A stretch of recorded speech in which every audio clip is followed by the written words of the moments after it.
Comanchero, one of the most high-profile bikie gangs in Australia. Picture this, a motorcycle club worth over $100 million, a leader who fled to Dubai with more money than some small countries.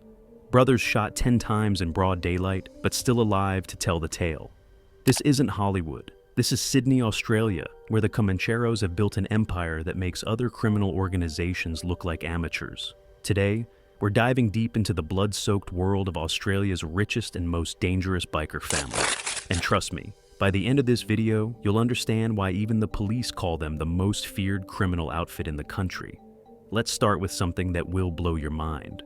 Mark Buttle, the self-proclaimed Comanchero boss, is worth more than $100 million, making him richer than most celebrities you see on TV. But here's the crazy part. He can't come home to spend a single cent of it because he's stuck in Dubai, living as a permanent tourist among luxury skyscrapers. But how did a motorcycle club become this wealthy? And why are bodies dropping left and right in Sydney's streets? The story begins in 1968 when a tough Scottish immigrant named Jock Ross decided to name his new motorcycle club after a John Wayne movie. William George Jock Ross formed the club originally in Glasgow, Scotland. Then, after emigrating to Sydney, New South Wales in 1968, chose the name after seeing the 1961 John Wayne film, The Comancheros.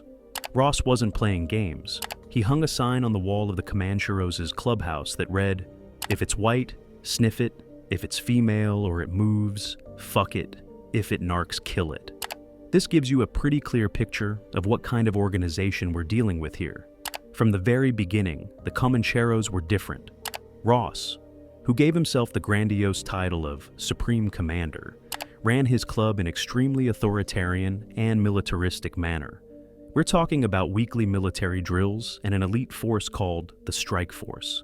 This wasn't just a motorcycle club, it was an army. Now, here's where things get really interesting. The Comancheros didn't just stay a local Sydney problem, they went global, and their wealth exploded beyond anyone's imagination. But before we get to the money, let me tell you about the violence that built this empire. Close to 20 people died in a Comanchero-linked gangland war that rocked Sydney over the past few years. We're not talking about isolated incidents.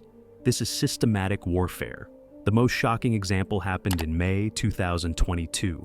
Tariq Zahed, the National Sergeant at Arms, was shot 10 times during a murder attempt at the Body Fit gym in Auburn, which killed his younger brother Omar.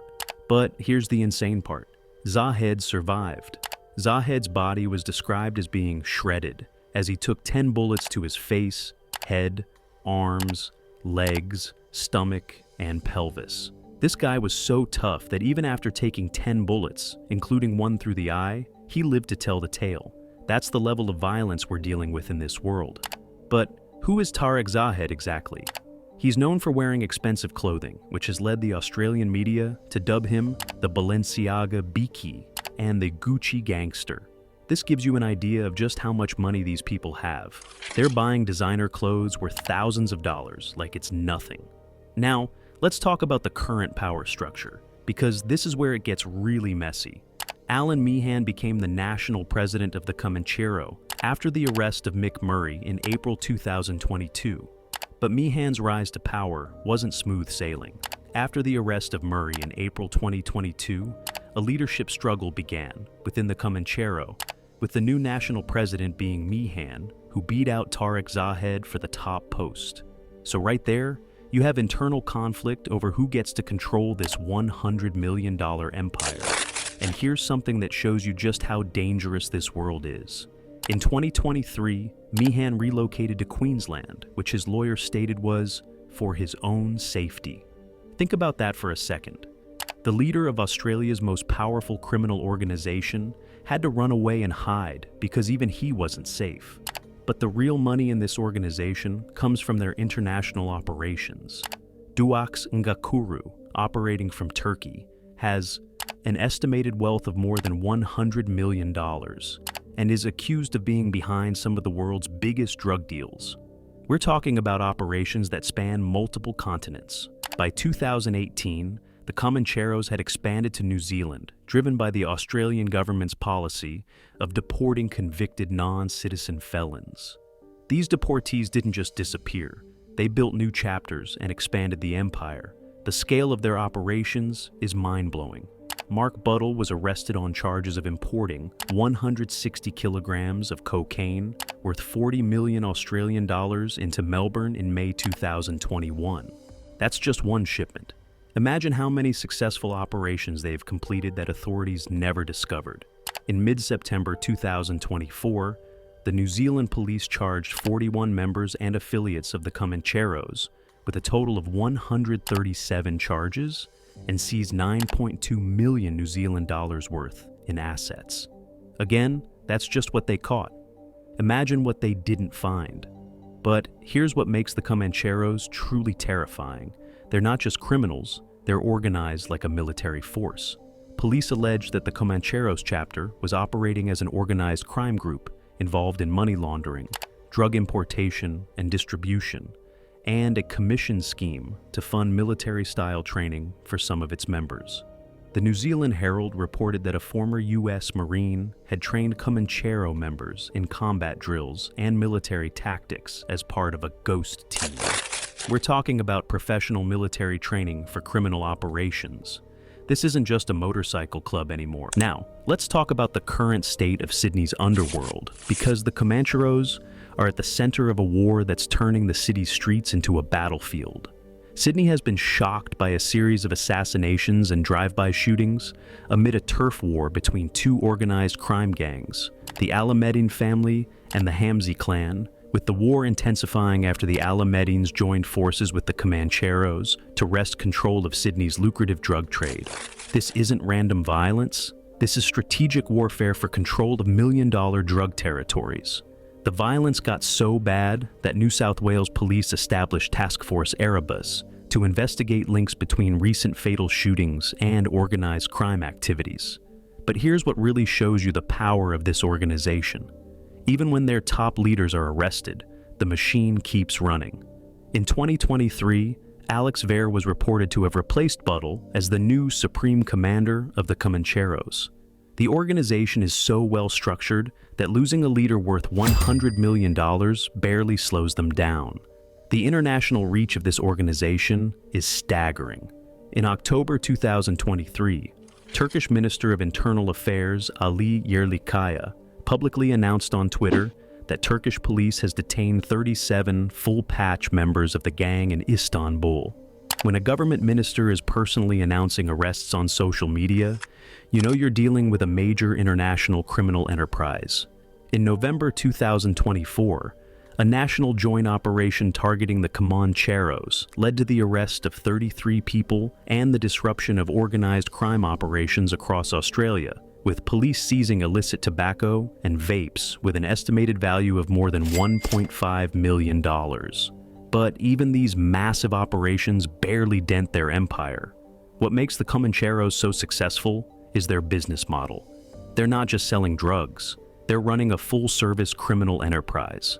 The Comancheros participate in organized criminal enterprises, including violent acts such as assaults, extortion, and intimidation, drug and firearms trafficking, involvement in the illicit tobacco trade, and the contracting of criminals to conduct offenses such as burglary and arson. Think about that. They're essentially a criminal corporation that offers every illegal service you can imagine. It's like Amazon, but for crime. The recruitment strategy is also sophisticated. The Comancheros use social media to recruit young people into their gang and became involved in the methamphetamine black market. They're using modern technology to build their army and expand their operations. But let's talk about something that shows just how deep their pockets are: their lifestyle. Remember Tarek Zahed, the guy who survived 10 bullets? After he recovered, the current Comanchero president Alan Meehan posted photos of them dining together. Meehan was decked out in a black and yellow Versace jumper, while Zahed donned a Fendi-branded sweater in the same colors. We're talking about clothing worth thousands of dollars being worn casually, like it's nothing. This gives you an idea of the lifestyle these people live. The power struggles within the organization are also incredibly violent. In September 2022, one of Meehan's closest allies within the Comanchero, Kyle Leofa, was shot in the face while another Comanchero, Levi Johnson, was stabbed to death. When you're fighting over control of a $100 million empire, people die. What's really scary is how normalized this violence has become. What can you do? It's everyday life now. A neighbor who heard shots from a recent drive-by shooting told a local TV station. The violence has become so common that regular people are just accepting it as part of life. But here's something that shows you the true international scope of this organization. The Australian police have stated that many of the drugs sold by the Comanchero come from the port of Vancouver, which is controlled by the East End Vancouver chapter of the Hells Angels. They're doing business with other major criminal organizations across the globe. The law enforcement response has been massive.